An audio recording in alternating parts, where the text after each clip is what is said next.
என் அன்பு குழந்தையே, மனிதன் தன் கடந்த கால வாழ்க்கை கர்ம வினைகளால் ஆளப்பட்டு கர்மாவின் வலைப்பின்னலுக்குள் சிக்குண்டு மீள முடியாமல் தவிப்பது நம் சாயப்பாவிற்கு நன்றாக தெரியும். தீராத நோயும் மாறாது என்றும் நம்முடன் நிலையாக இருந்து நம்மை தாக்கும் கஷ்டங்களும் வாட்டும் வறுமையும் நம் கருமவினை பயனே.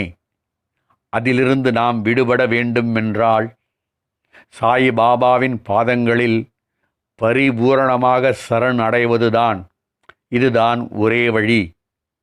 இப்போது சரணடைந்து விட்டீர்கள்.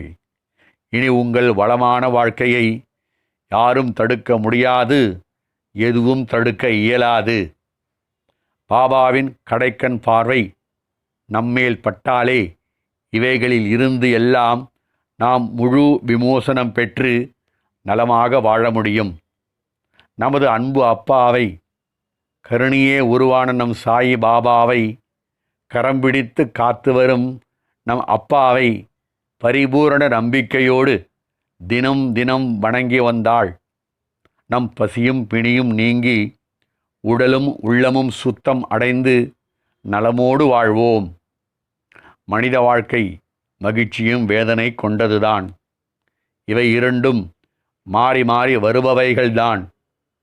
நாம் எல்லா உயிரினங்களையும் ஒன்றாக மதிக்கும் தொண்டுள்ளம் உள்ளவராக இருந்தால் சாயப்பாவின் ஆசீர்வாதத்தால் கரும தீய பலன்கள் எல்லாம் காணாமல் போய்விடும். கெடுபலன்கள் அகன்று நற்பலன்கள் நம்மை தேடி வரும். நெடுநாட்கள் மகிழ்ச்சியோடு நாமும் நம் குடும்பமும் வாழ அது வழி கொடுக்கும். ஆகவே பாபா இருக்க பயம் எதற்கு, கவலை எதற்கு? பாபா சரணம். ஓம் சாய்ராம்.